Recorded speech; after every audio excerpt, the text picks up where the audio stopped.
7:38 en el territorio continental ecuatoriano. En la revista de opinión Democracia Buscamos la Verdad.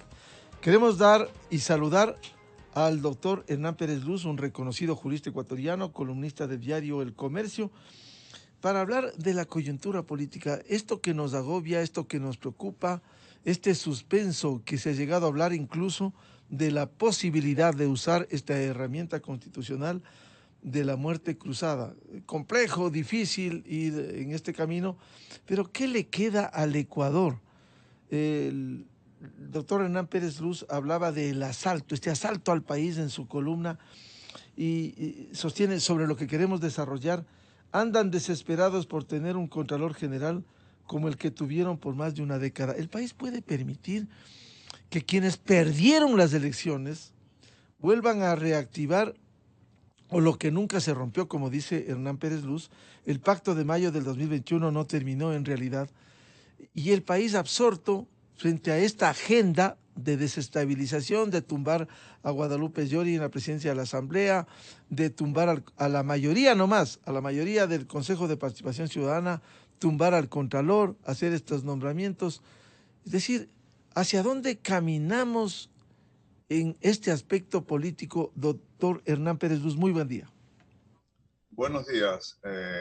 Gracias por la invitación. Una pequeña aclaración, Miguel. Al introducirme usted, me introdujo como columnista del diario El Comercio.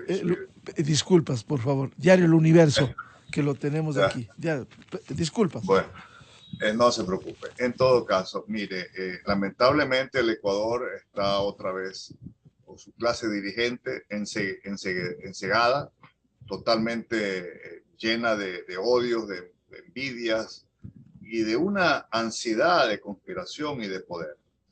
Para el correísmo, evidentemente, es urgente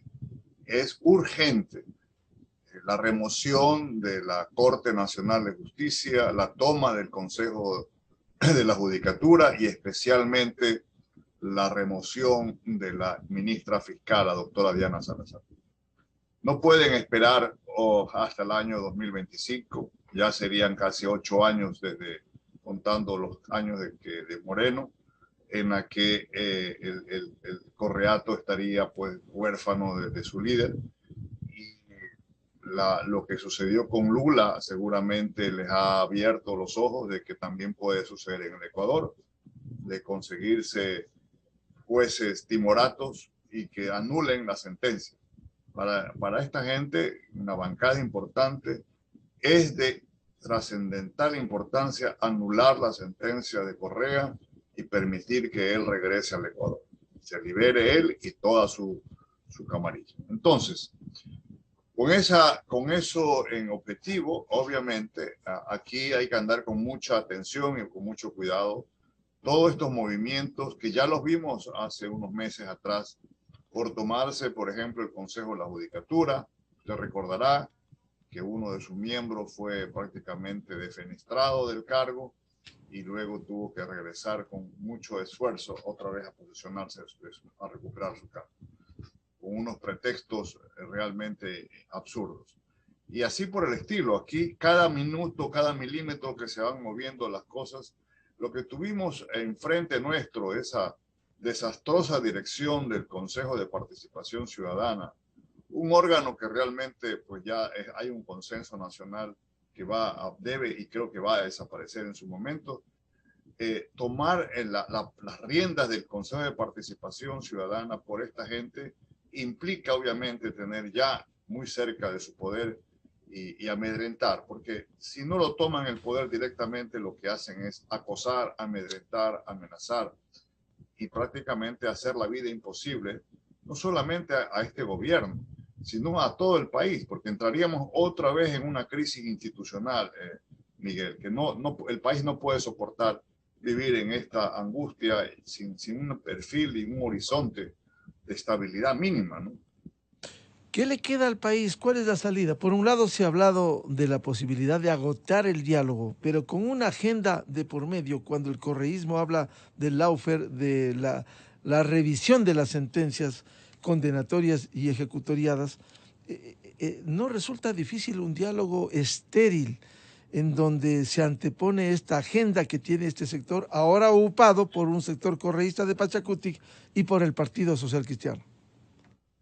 Sí, esa es la agenda de ellos. Lamentablemente no hay otra para cualquier negociación política. En cualquier democracia, ¿verdad? Los partidos, los movimientos ideológicos, políticos, negocian, llegan a transacciones, llegan a acuerdos, llegan a alianzas, en base a asuntos, a programas, a políticas públicas, ¿verdad?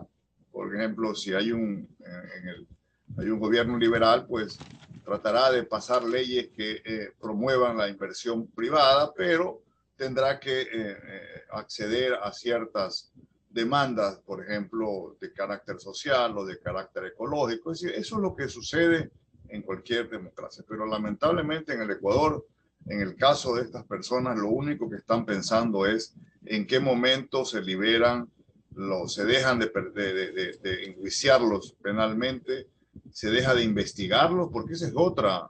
Aquí lo que se pretende es callarlo también a Fernando Villavicencio. Aquí se pretende es que ya no se hable más de corrupción. Usted habrá escuchado que se dijo ya basta de hablar del señor Correa, ya déjenlo tranquilo, ya no hablemos tanto de corrupción, miremos al futuro, etcétera.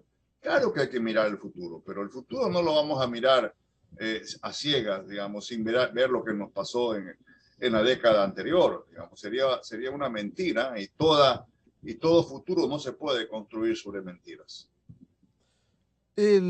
La toma de la justicia, que es uno de los objetivos que siempre lo tuvieron, como bien usted señala en su artículo en Diario El Universo, las sentencias se dictaban antes desde el cortijo, sabemos, el ingeniero Febres Cordero, o se entregaban en pendrive como pasó en el gobierno de Correa. El caso precisamente de Diario El Universo, que fue tan evidente, resulta muy difícil, cuesta arriba, el que se cambie esta agenda si es que no logran los objetivos que quieren? Bueno, esa es la realidad.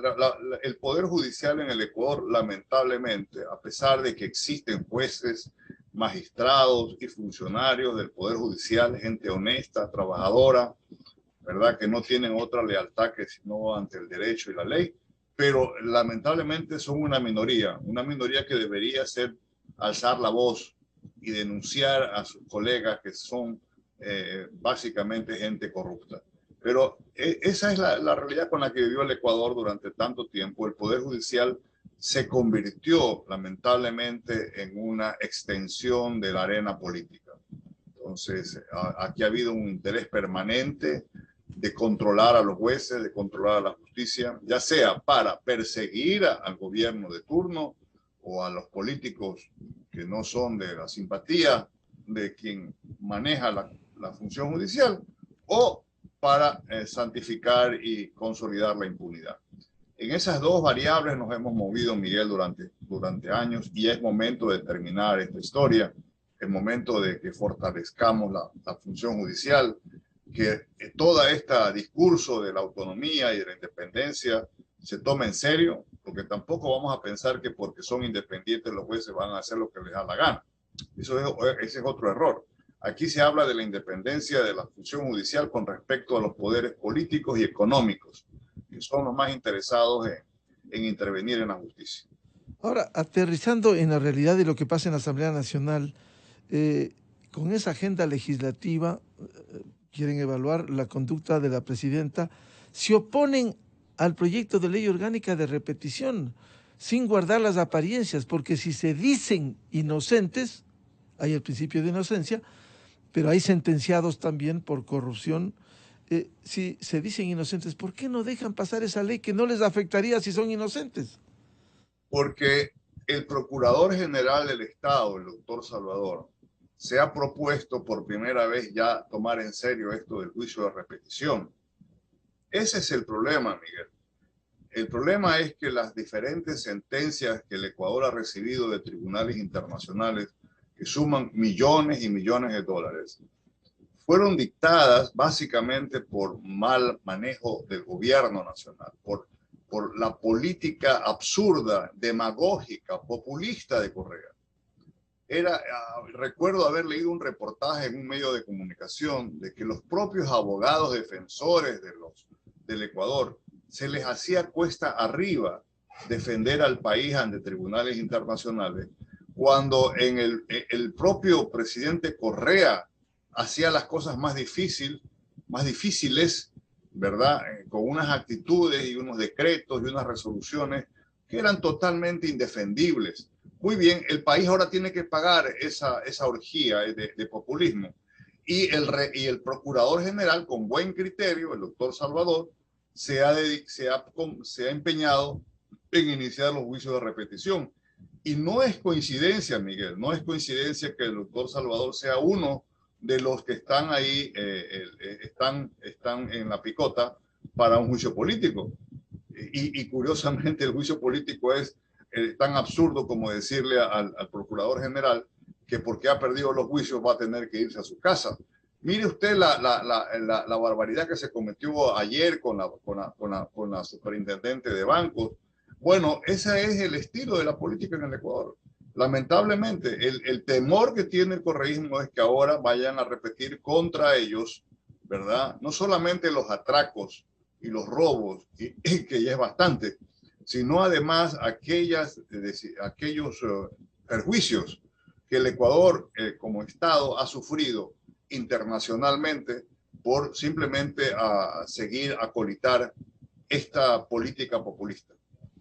El problema, doctor Hernán Pérez Luz, es que con esta agenda legislativa se torna difícil avanzar cuando hay estas intenciones evidentes, estos anuncios que han hecho de bloquear, en este caso, el proyecto de ley orgánica de repetición, con el argumento de que el culpable es el procurador porque no ha defendido al Estado ecuatoriano, cuando el origen, y no solo del caso Perenco, que el Estado ecuatoriano tiene que pagar, nos guste o no, dineros del pueblo ecuatoriano, alrededor de 370 millones de dólares. Ya pasaron otros casos, el caso de Murphy, Burlington, y en el mismo gobierno de Correa no se le pagó 1.000 millones a Oxy, le pagaron, ahí no hubo promoción de nada. Ahora le acusan al procurador por pedir que se pague frente a una sentencia en donde ya no tenemos nada que hacer, originada en el correísmo.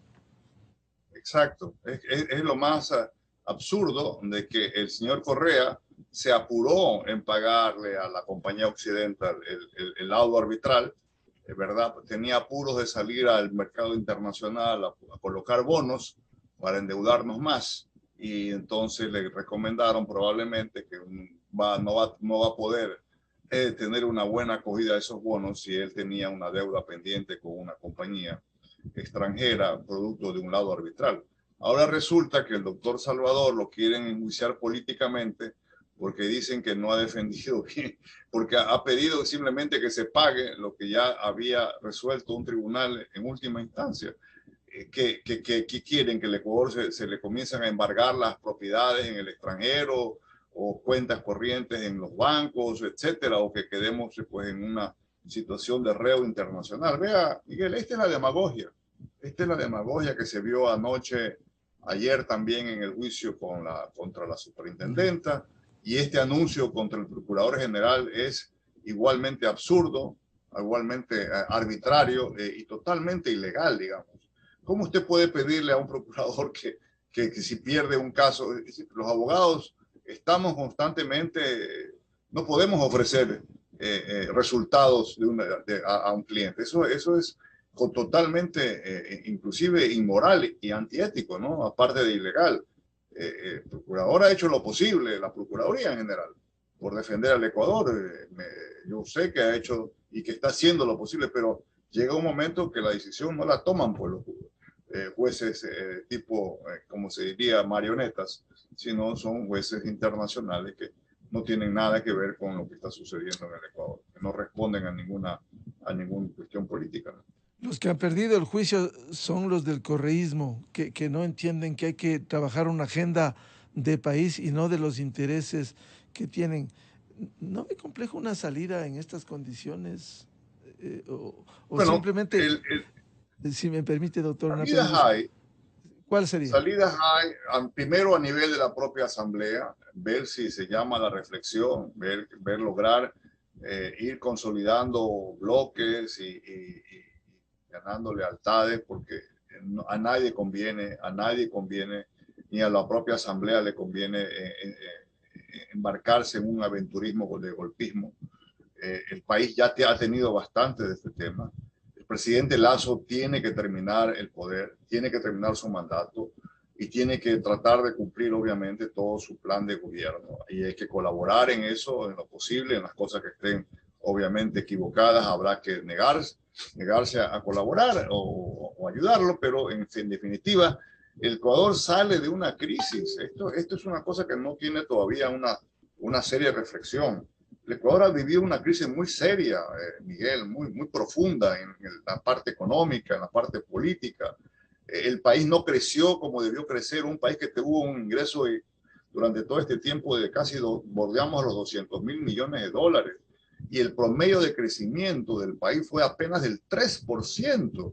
Es decir, lo que crecimos el año pasado, con precios de petróleo deprimidos, excepto ya en los últimos meses, en la mitad del gobierno de Moreno y la mitad del gobierno de Lasso, el promedio cerramos un año con alrededor un poco más del 3%. Ese fue el promedio durante todo el año cuando recibimos una bonanza petrolera que jamás el Ecuador la va a volver a tener.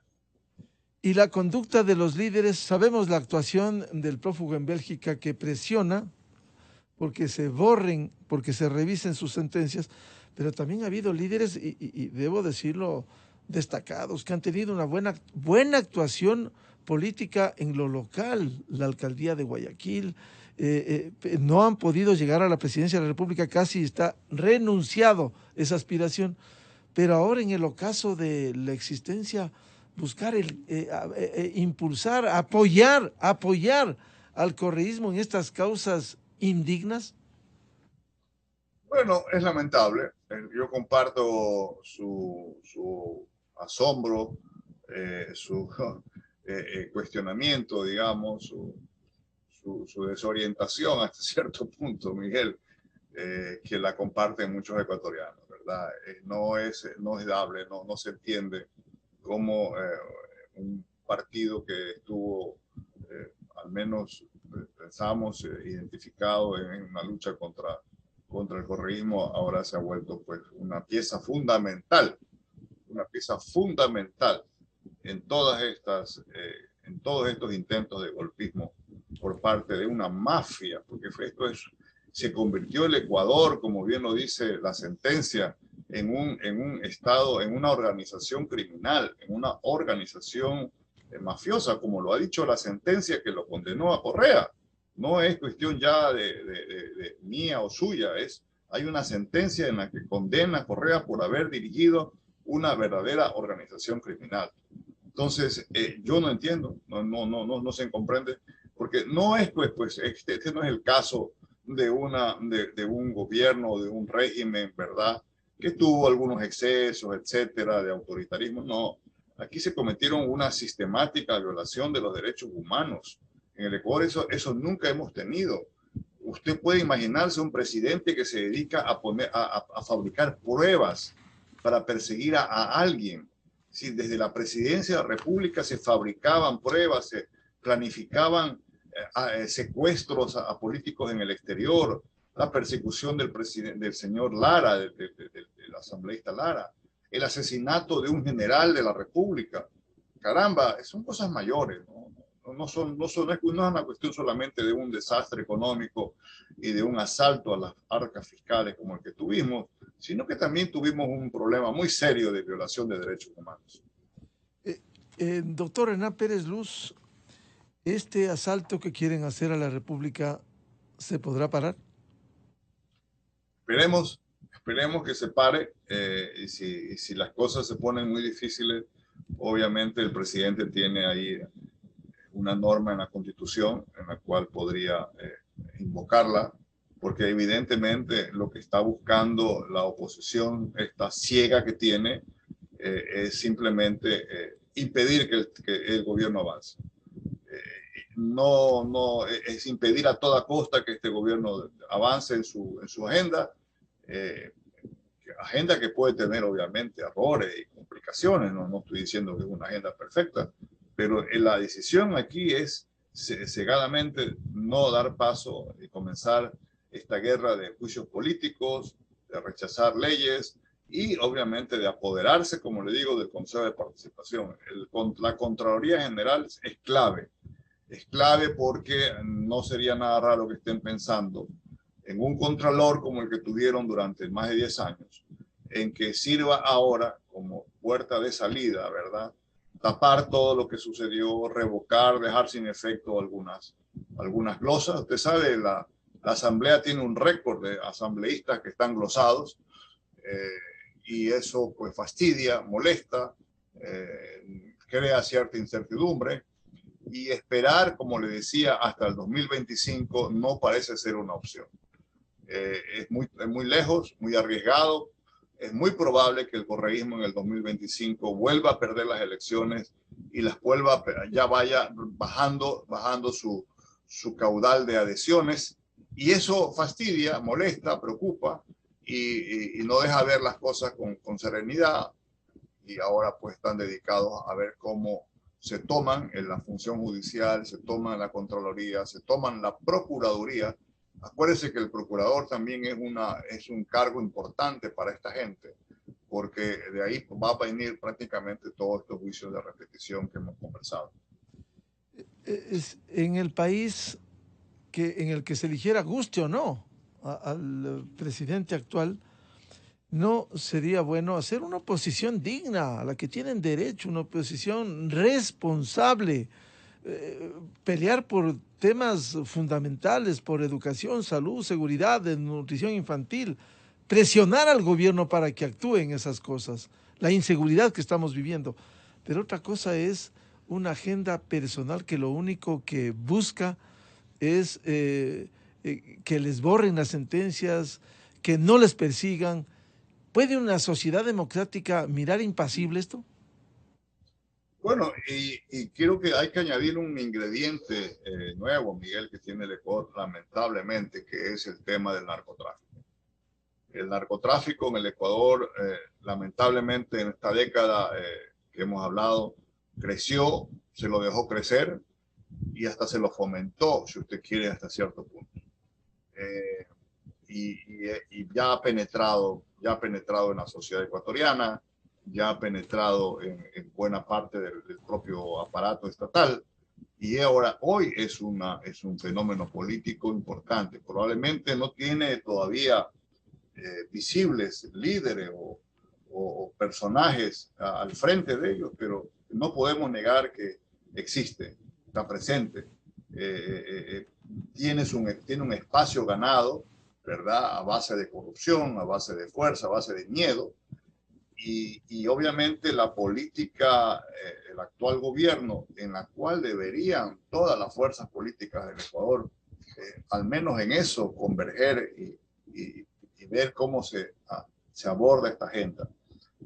O luchamos contra el narcotráfico o pactamos con el narcotráfico. Simplemente es eso. La sociedad ecuatoriana tiene que salir de su marasmo y saber que aquí estamos enfrentando y nos estamos jugando ya ahora sí. Ya no solamente un problema, no es un problema como los que hemos tenido antes, problemas regionales, problemas de clases políticas, ideológicas, etcétera, o de cuestiones personales. Este es un problema muy serio en la que está en juego el futuro del Ecuador. El narcotráfico aquí se ha instalado, se hicieron de la vista gorda, miraban a otro lado, nadie hablaba de este tema, apenas recuerdo algunas personas sí hacíamos notar que esto era un problema muy serio y con el cuento, la historia y la cantaleta de la soberanía y de la independencia frente ante los supuestos imperios o reales imperios, el Ecuador prácticamente entregó su futuro o hipotecó su futuro al narcotráfico. Y no es extraño, no es una coincidencia que a medida que el gobierno ha ido apretando y apretando más y más y más la lucha contra el narcotráfico, ahora sucede que también quieren que se vaya el gobierno, que se vaya la ministra de gobierno, que se vayan esto, que se vayan nosotros. y que las cosas vuelvan a como estaban antes. ¿Qué le queda al país frente a este panorama triste en lo político, doctor Hernán Pérez En Luz? lo político, yo creo que tenemos que estar atentos, tener visibilidad, discutir estos temas, participar más en la vida pública. Miguel, esa es una de las grandes tragedias de las democracias, en la que no se participa de todo nivel, con opiniones, con actitudes, a todos los niveles, locales, etcétera. Estar atento a lo que sucede y obviamente hacer un llamado a las fuerzas políticas ecuatorianas, que aquí están en juego cosas muy serias y que se dejen ya pues de esta actitud de querer, obviamente, gobernar aquellos que perdieron las elecciones. Esto ya tiene que terminar en el Ecuador. Los que perdieron las elecciones tienen que irse a la oposición y los que ganaron las elecciones son los que tienen que gobernar. Y un llamado también a las fuerzas políticas que no están alineadas en este bloque del correísmo, los correístas de Pachacuti y el Partido Social Cristiano, para que asuman su responsabilidad. Por ejemplo, ayer Izquierda Democrática votó por la censura y destitución de la Superintendencia de Bancos. ¿No debieran asumir su responsabilidad los bloques que piensen en el Ecuador? Por supuesto, me parece increíble que se haya sumado a esa votación. La doctora Rey ha hecho una buena labor, no hay razón de ser. Yo creo que esto lo que pone en el tapete es si no regresamos a la regla de la Constitución del 98, en la que la Asamblea, o en aquella época era el Congreso, la legislatura, llamémoslo así en general, tiene derecho a enjuiciar a ciertos funcionarios, pero no a removerlos del cargo. Puedes darle un voto de censura, una censura política, pero no llegar al extremo de tener la capacidad de removerlos o simplemente subir el número de votación, porque el país no puede, pues que aquí por una mayoría circunstancial, ahora pues decapitar a las autoridades de control. Bien, la revista de Opinión Democracia agradece al jurista, al doctor Hernán Pérez Luz, columnista de Diario El Universo, por ilustrarnos y por desarrollar lo que él considera que hay un asalto a la República desde esta actuación de los bloques legislativos que buscan el desbaratamiento aún más institucional, asalto político. Muchas gracias, Hernán, su atención a la revista de Opinión Democracia. Muchas gracias, Miguel, por la invitación. Buen día. Muy buen día. Buscando la verdad en la revista de Opinión Democracia. Vamos a hacer una pausa publicitaria, 8:06 en el territorio continental ecuatoriano, y ya volvemos para hablar de un tema importante. Este martes el presidente Guillermo Lasso envió a la Asamblea el proyecto de ley en materia de inversiones. Vamos a desarrollar este tema tan importante para el Ecuador. Miguel Rivadeneira en la revista de Opinión Democracia. Bienvenidos al microinformativo de la hora.